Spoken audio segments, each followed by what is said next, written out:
যখন আপনার বিছানাতে গিয়ে আপনার শুয়ে গেলেন বাবু, শুয়ে যাওয়ার পরে হযরত আলী রাদিয়াল্লাহু তাআলা তিনি বলতেছে বাবা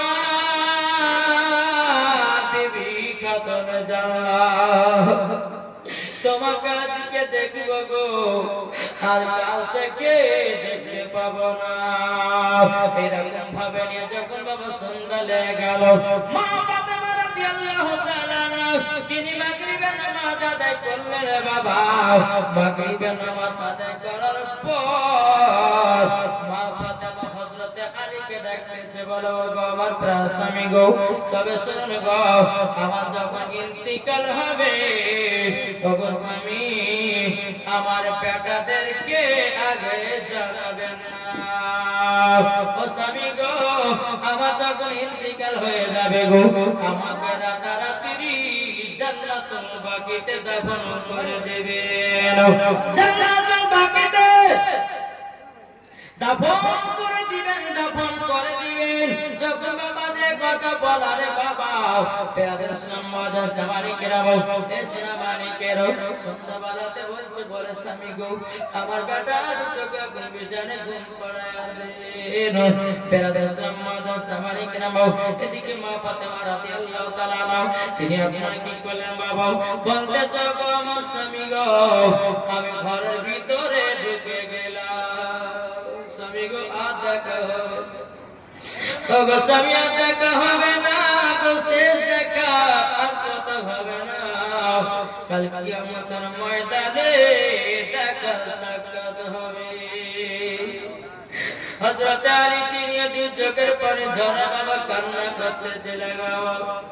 এদিকে মা ফাতেমা দুই চোখের পানি ঝরা বাবা কান্না করতে করতে বাবা ঘরের ভিতরে দুই রাকাত নফল নামাজ পড়লো। আল্লাহ গো, ওগো রব্বুল আলামিন, আমার স্বামীকে ছেড়ে চলে গেলাম, আমার দুই বাচ্চা ইমাম হাসান ইমাম হোসেনকে ছেড়ে দিলাম।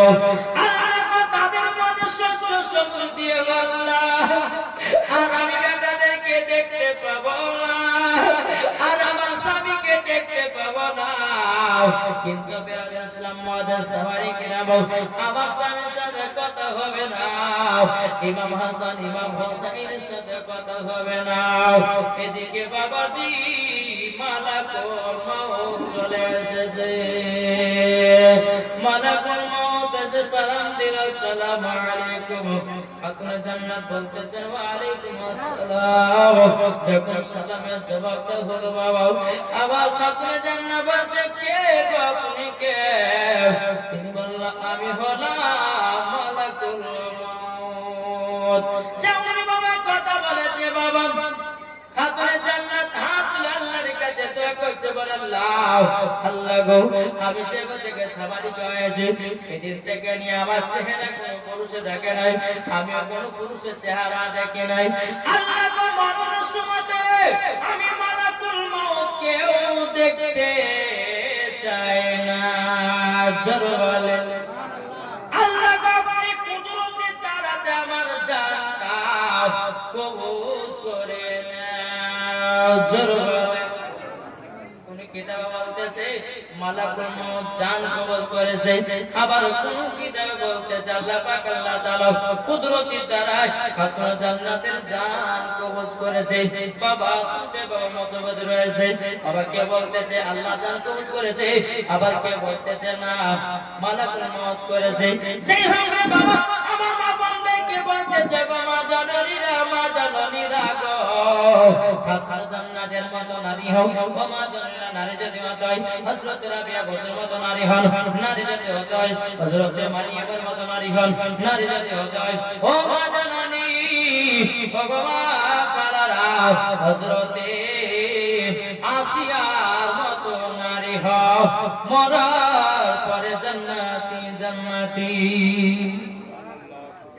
যেই মা ফাতেমা জীবনে কোনদিন ছেলেদের চেহারা দেখেনি, আর মা ফাতেমার চেহারা কোনো পুরুষও দেখতে পায় না, এর নাম ছিল কি খাতুনে জান্নাত। জোরে বলে। আর আমাদের ঘরে মা বোনেরা কি করে, এক বেলা যদি পুরুষের মুখ না থাকে তো ঘুমিয়ে যায়, কি গো একবার যদি দেখতে না পাই তাইলে ওরাতে ঘুম হবে না। আর যুবকদেরকে বলি যুবকরা বাবাদের মেয়েদের মুখ না দেখলে তাদের ঘুম হবে না, ঠিক না? জি আরে হ্যাঁ হতেন না। আচ্ছা বাবাদের চাটা খাওয়াতে হলো না, ঠিক আছে চা খেয়েছেন